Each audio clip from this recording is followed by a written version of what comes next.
Things change quickly in information technology, and for that reason, a lot of times companies that are not involved in information technology on a daily basis find that it's easiest to outsource information technology work to a consultant.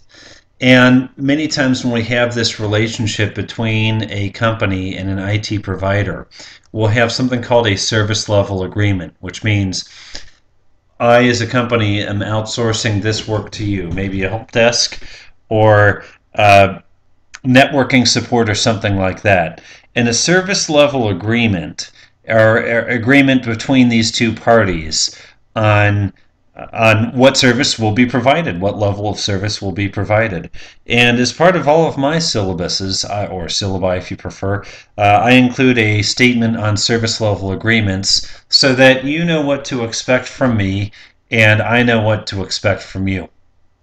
So, first of all, question response time. I will guarantee if you send me a question via email, I'll respond to it within 48 hours for most questions. There are some exceptions. So, I can guarantee I'll respond to your email within 48 hours. If you send me an email that I can respond to on my mobile device, that makes it easier on me, and I can usually respond pretty quickly, even if I'm not by a computer. Now, if I don't respond to you within 48 hours, just send me a reminder. Occasionally it happens. I might glance at an email quickly and then just forget about it by mistake. So if I don't answer a question in 48 hours, just send me a reminder. And then from the time you've sent me that reminder until the time that I respond to your question, so say it's 2 hours between when you send me that reminder and when I actually respond, what I will do is give you a 2-hour deadline extension. Okay, so I guarantee that I'll respond to your questions within 48 hours. If I don't and you remind me, then I will give you an extension to make up for not responding in 48 hours. Now the flip side is this. This is the expectation on your part. If you send me an email, anticipate that you'll get an answer in no less than 48 hours. There have been times I might have a due date, say 6 o'clock on a Friday, and somebody sends me an email 5:30 on a Friday, someone who is not nearly complete with the project. And I might be traveling that day. I get home, check my email. Maybe Saturday I check my email and I see the email that I've received, and then I reply to it Saturday night. And then the student turns in his or her work on Sunday and then gets a 2-day late penalty.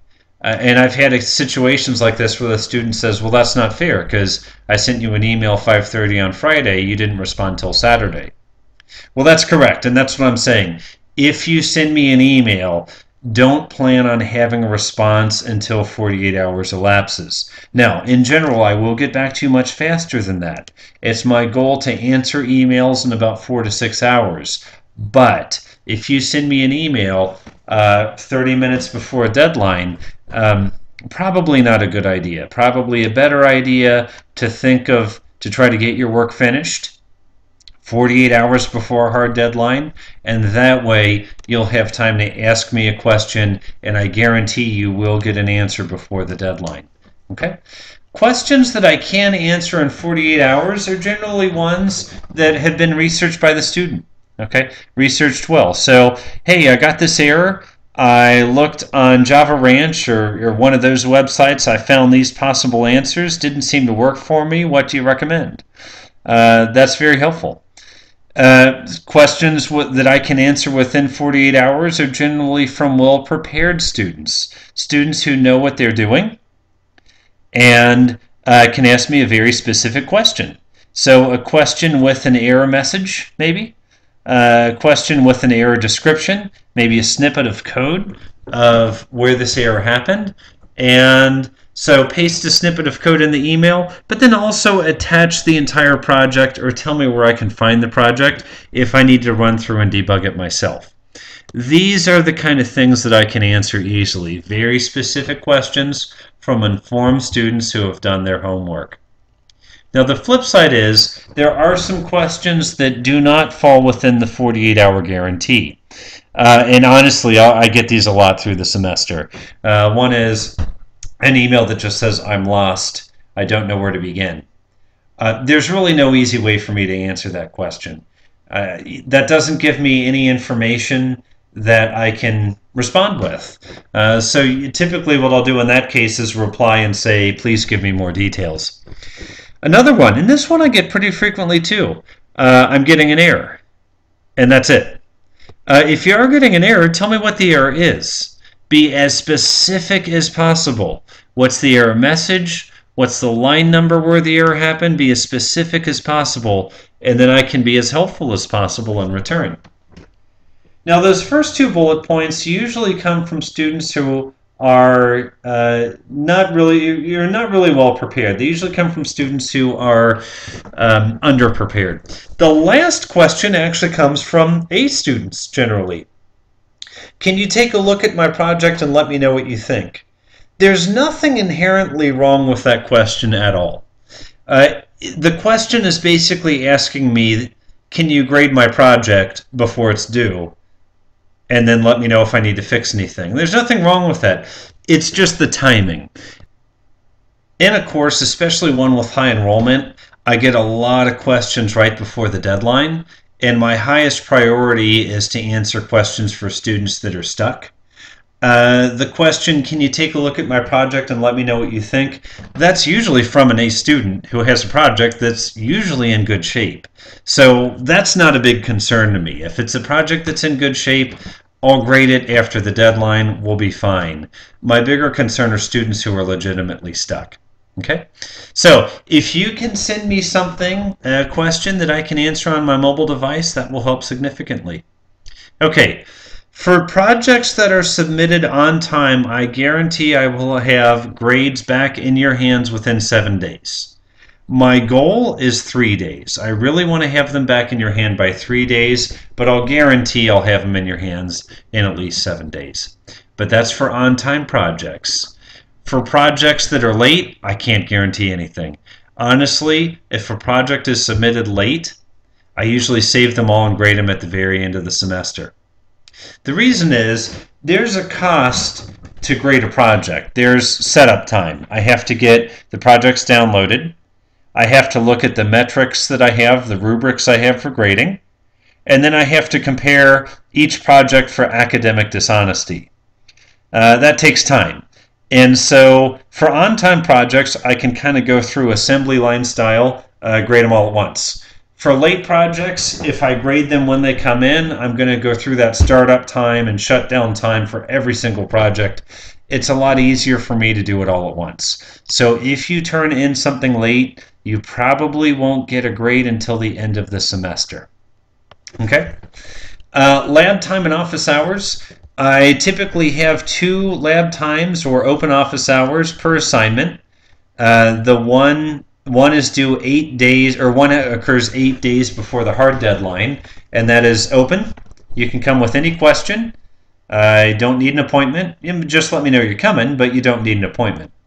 Now, the day before the hard deadline, I have appointment-only lab time, and for that, I need an email from you 24 hours in advance, no less than 24 hours in advance, so hopefully more advance notice than that. That email should contain the work you've done to date and a list of questions that you have that you'd like me to address. I must have each of these 24 hours before the assignment, before appointment-only lab time. If I don't have each of those, I cannot give you an appointment. I cannot grant an appointment once we're within that 24-hour window, just because I need that 24 hours to get ready and answer as many questions as I can. Okay. Soft deadline, hard deadline. The deadline for a project is a soft deadline, and then there's a 48-hour grace period, and then after that 48-hour grace period is the hard deadline. At the hard deadline, I start taking off late points. Okay.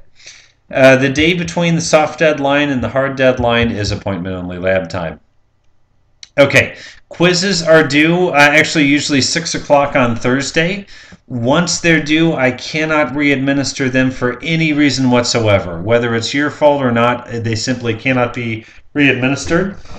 for several reasons. One is so all students are treated fairly, and another is I start grading them and then I release the answers at that point. So I simply cannot make quizzes available after they are due. Okay. Assignments are due at 6 p.m. sharp on the hard deadline. At 6:01, there's a 10% late penalty. At 6:01 on the next day, there's another 10% late penalty. 6:01 on the next day, there's another 10%. And finally, on the fourth day, there's another 10% late penalty. After 4 days, I simply will not accept assignments that are late, and they'll be reported as 0. So pay very close attention to those deadlines. Exams there will be a midterm exam usually, and that will be given during a certain date. Again, that's the date that it's offered. There won't be any exceptions or extensions.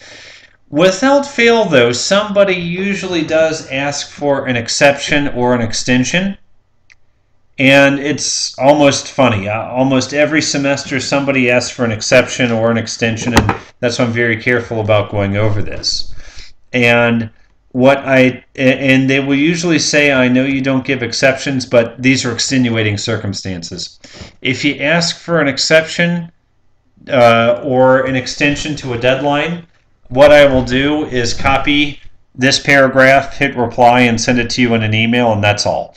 And the paragraph says, everyone in class is graded in a fair and equitable manner, and everybody is held to the same high standards.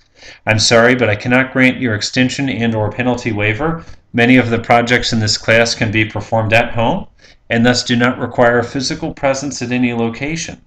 Thus, I do not grant any extension or penalty waivers. At work and at school alike, unexpected events occur.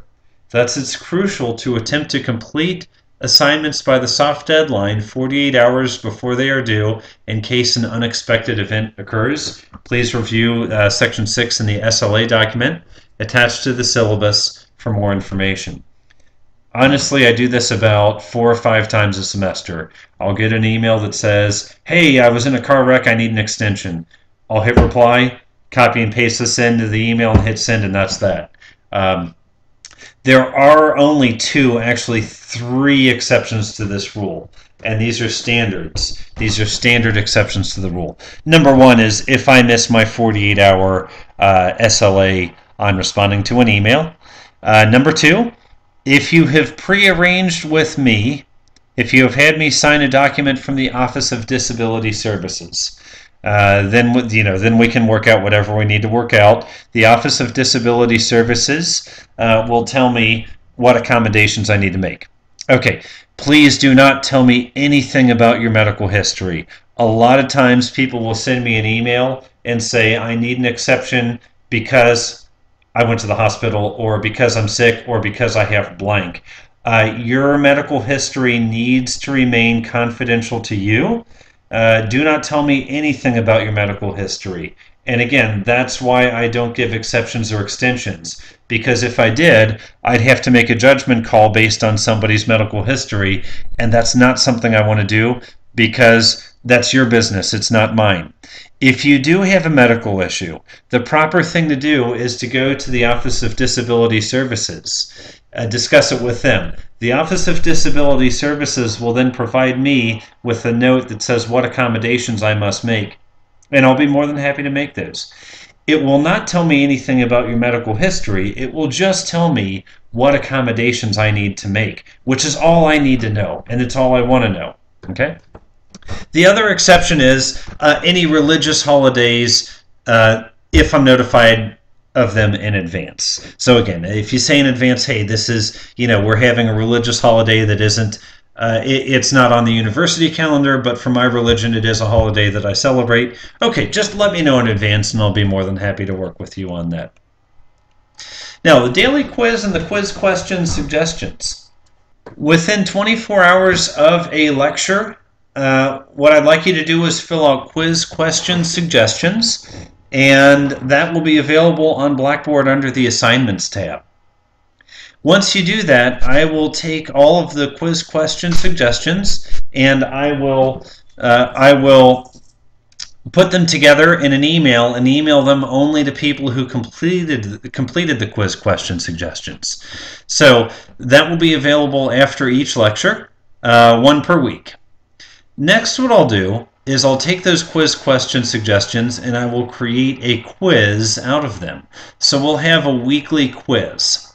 For online classes, the quiz will be available several days in the week. For in-person classes, the quiz will be available until about 6:10 p.m. on class day. The quiz should only take 10 minutes, but usually I will make it available early if you want to get a head start. But once the quiz deadline has passed, it cannot be re-administered again. So that pretty much covers it. Those are the service level agreements. It's what you can expect from